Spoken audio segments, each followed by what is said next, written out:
안녕하세요 여러분, 반갑습니다. 예. 참 지방교회를 위한 메시지죠. 이제 43회가 되겠습니다. 그동안 제가 참 깊이 있는 방식으로는 제가 여러분에게 말씀을 못 드리고 좀 외곽적인 면 안에서 제가 여러분에게 지방교회 실체, 지방교회 어떤 모습, 어떤 상황들 말씀을 드렸습니다.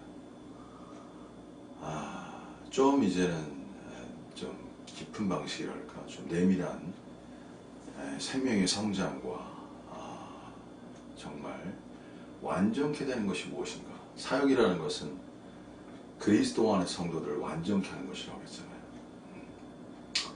그래서 완전케 하는 것이 무엇인가, 이 면에 대해서 제가 조금씩 여러분에게 교제해 드리도록 하겠습니다.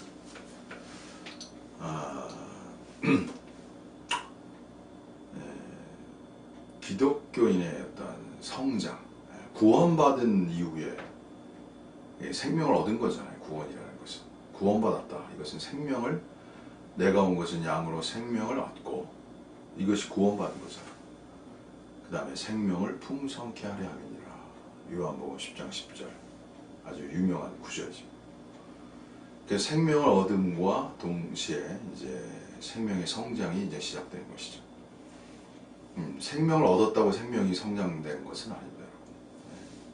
생명을 얻어야 이제 생명이 성장되는 것이 시작되는 것이죠. 그러면 생명은 또 뭐냐? 이렇게 말할 수 있죠. 조회죠. 이제 하나님의 생명이죠. 그래서 천연적인 생명이 우리에게 있는 것이죠. 이것은 육신의 어떤 생명이죠. 인간의 어떤 생명이고요. 근데 우리가 이제 구원받게 되면은 이제 그러한 생명이 있는 것이 아니고 조회, 이제 하나님의 생명이 이제 우리 안에 들어오는 것이죠. 여기서 이제 천연적인 인간의 생명과 그 다음에 하나님의 생명과의 어떤 충돌이 일어나죠.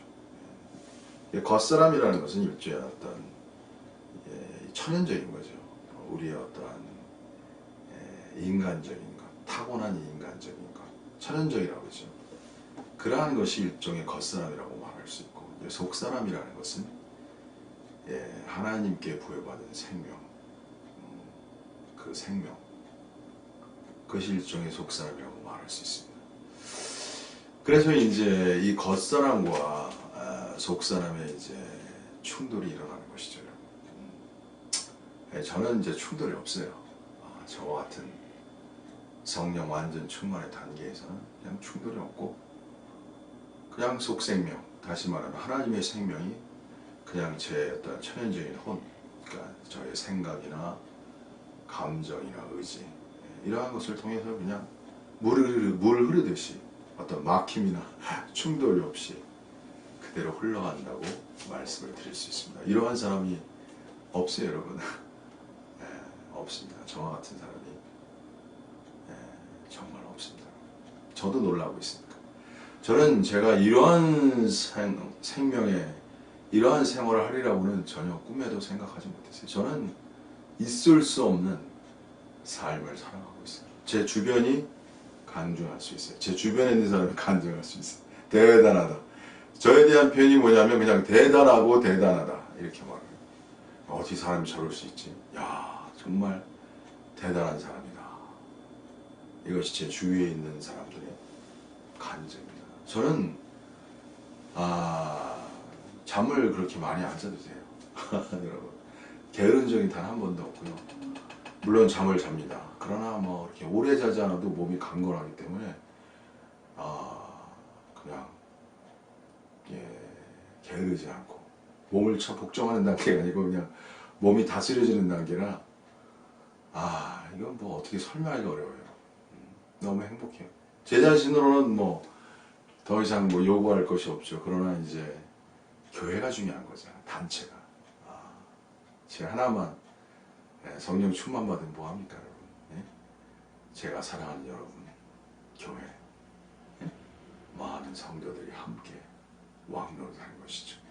함께 이 놀라운 생명 안에서 그야말로 생명 안에서 왕 노릇하는 그러한 삶입니다. 여러분, 제가 분명히 말씀드립니다. 로마서에 있는 대로 우리 모두가 다 생명 안에서 왕 노릇할 수 있습니다. 여러분이 상상할 수 없는 삶을 살아갈 수 있어요. 제가 그렇게 살아가고 있거든요.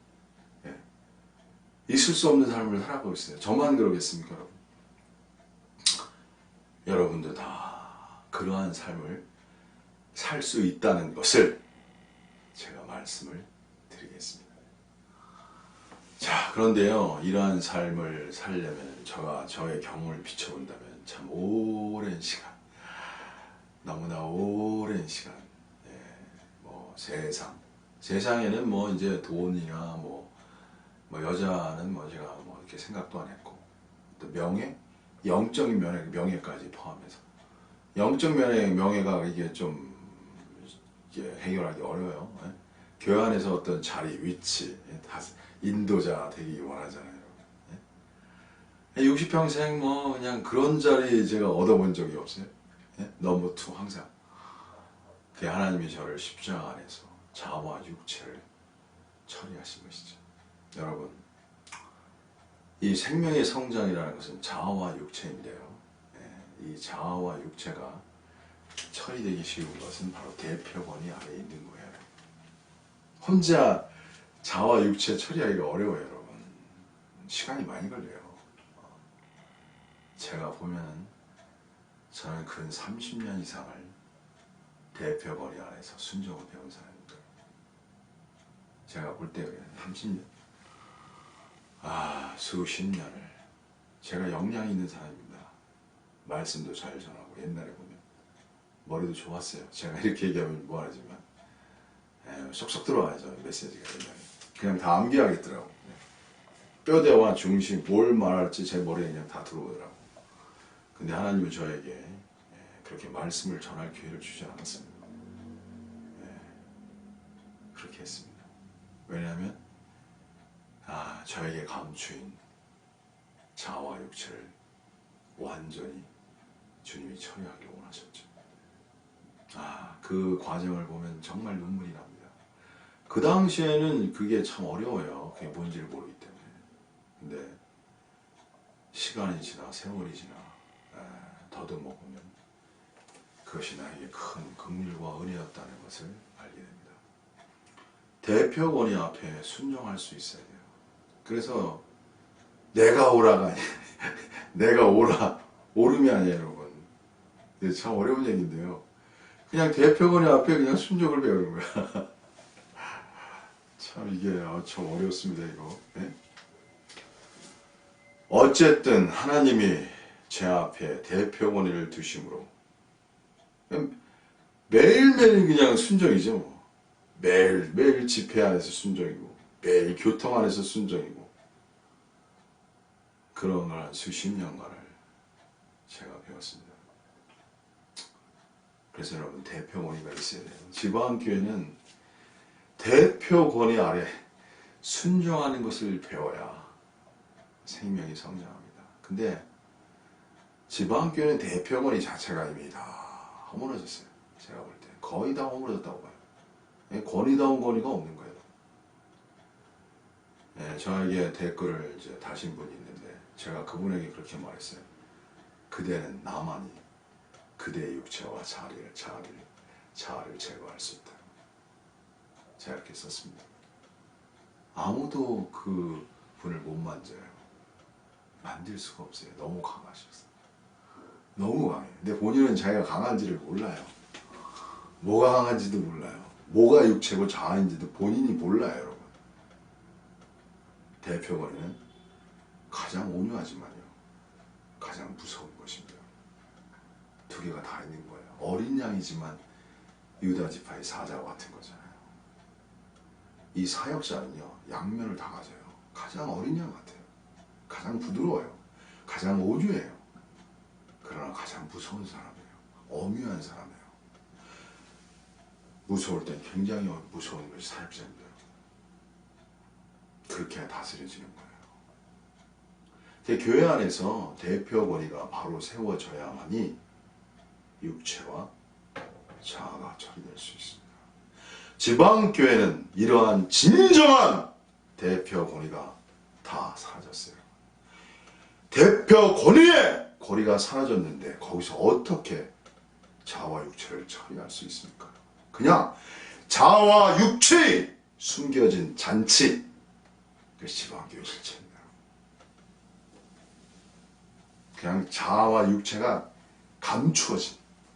그래도 지방교회가 기독교보다 낫거든요, 여러분. 다 나쁘다 그러면 안 되죠. 그래도 뭔가가 있어야 지방교회가. 없다고 말할 수 없죠. 그러나 숨겨진 자아와 육체를 처리할 수 있는 진정한 대표관의 그 권위는 다 사라졌어요. 이래 가지고는 교회가 건축될 수가 없습니다. 자아와 육체가 처리되어서 소위 말하면 속에 있는 하나님의 생명이 여러분의 혼을 통해서 밖으로 표현돼야 돼요. 여러분 이것이 제가 말로 했지만요, 이거 실체를 갖기 되게 어렵습니다. 저는 그냥 그러한 단계이기 때문에 말이 쉬워요. 어렵지도 않아요. 어떻게 그게 되는지. 감정이라는 건 저는 요동함이 없어요. 어떠한 일이 있어도 감정이 요동하지 않습니다. 그냥 안정돼요. 편안해요. 강해요. 많은 경우 감정이 이게 문제가 돼요. 그냥 바다의 그 잔잔한, 바다가 아니라 호수의 잔잔함이라고 할까요? 언제나 평안이 존재하는 거예요. 감정. 생각은 근신 깨어있어요. 여러분 지혜의 영이 임하기 때문에 저를 이길 수 있는 사람이 이 땅에 존재하지 않습니다. 지혜에 있어서. 기름 부음이 모든 것을 가르치잖아요. 제가 바로 그러한 사람입니다. 여러분 이러한 사람은요, 참 어떻게 가장 행복한 사람이에요. 부족한, 여호와는 나의 목자시니 내게 부족함이 없으리로다. 그런 사람입니다. 주님이 때에 따라 그냥 지혜를 주셔요. 일상에서 다 주셔요. 일상에서 어떻게 행해야 할지를 다 가르쳐 주셔요. 사도 바울이 범사에 모든 일에 하나님이 너에게 총명을 주시리라고 디모데에게 말했죠. 여러분 범사에 모든 것에 총명을 주시는 understand, 이해력을 주시죠. 모든 사항을 그대로 이해할 수 있는 능력을 하나님이 주시는 거예요. 여러분 교회라는 것은요, 너무나 많은 문제가 발생해요. 거기 육체도 나오고 어린 지체들이 많잖아요. 육체가 가득한, 어리다는 것은 육체도 가득하고 자아도 가득한 거예요. 본인이 몰라요. 그런 사람들을 무엇으로 다스릴 게 있습니까? 사랑, 지혜, 권위 이런 것으로 다스리는 거예요. 그 모든 전체가 사랑이지만 지혜가 있어야 되고요. 또 권위도 있어야 돼요. 그래서 어린 지체를, 자아와 육체를 처리해주도록 도와줘야 돼요. 그리고 그 속에 감추인 하나님의 생명이 소위 말하면 자연스럽게 흘러나오도록, 흘러나오는 거예요. 자연스럽고 하나님의 생명은 억지가 아니에요. 그냥 자연스럽게 흘러나오는 그런 단계에 이뤘을 때 그 실체가 뭐냐? 사랑입니다. 그가 행동하는 것 다 사랑입니다. 그가 말하는 것 다 사랑입니다. 그가 생각하는 것 다 사랑입니다. 모든 것이 사랑이에요. 전체가 사랑이에요. 존재가 사랑이에요.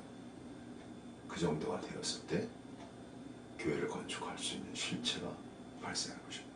여러분이 그렇게 외치고 막 놀랍게 막 고봉이다 외치는 것, 지푸라기가 될 수 있어요. 지푸라기, 나무, 집 한순간에 다 쓸모없이 태워져 버리는. 영원한 것은 뭐예요? 사랑이 영원한 거예요. 믿음, 소망, 사랑. 그 중에 제일은 뭐예요? 사랑이에요. 믿음도 사실은 사랑을 위한 것이에요. 믿음에서 나는 사랑이에요. 믿음이 왜 존재하냐? 사랑 때문에 그런 거예요. 그런 사람이 되었을 때, 모두를 사랑할 때, 진정으로 내 이웃을 내 몸처럼 사랑할 때, 그때가 바로 교회가 건축될 때입니다. 성자가 말씀하신 주 여호와 하나님 목숨을 다하여 힘을 다하여 마음을 다하여 성품을 다하여 지혜를 다하여 사랑하라. 그리고 내 이웃을 내 몸처럼 사랑하라. 내 이웃을 내 몸처럼 사랑하는 단계가 최고봉입니다, 여러분. 이것이 최고봉이에요, 여러분. 실체. 성자의 그 말씀이 최고고 실체인 거예요. 매일 새롭게, 그것도 새롭게 사랑해. 내 이웃을 매일매일, 이 사랑이라는 거는 고정화된 게 아니에요. 사랑은 더 성숙되는 거예요. 무한히 발전되는 거예요. 더 깊어지는 거예요. 어제의 사랑이 아니고 새로워진 사랑으로 새롭게 내 옆에 있는 지체를 내 몸처럼, 어떻게 보면 내 몸보다 더 사랑할 수도 있어요. 예? 그렇게 사랑할 때 그때 교회가 건축되는 것입니다. 무한히 배워야 되는 거예요. 무한히 성장해야 되는 거예요. 제가 완전 성령 충만이라 했지만 여전히 무한 완전으로 진행, 진화, 무한 창조가 되어야 하는 그것이 하나님의 나라의 실체이며, 그것이 또한 하나님 나라의 어떤 모든 것이라고 말할 수 있습니다. 그래서 하나님은 전제가 다 사랑이십니다. 그분의 기초는 의이지만 그분의 존재는 무한 새로움의 사랑입니다. 그래서 한마디로 말씀드리면 사랑이 있는 곳에 기쁨이 있는 거예요. 사랑이 있는 곳에 행복이 있는 거예요.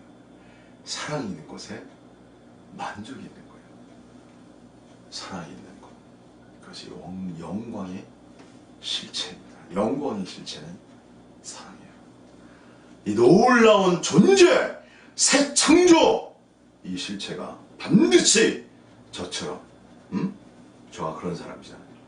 여러분도 그렇게 될 수 있다는 믿음 안에서 전진하시기를 바랍니다. 자, 여기서 마치겠습니다. 감사합니다.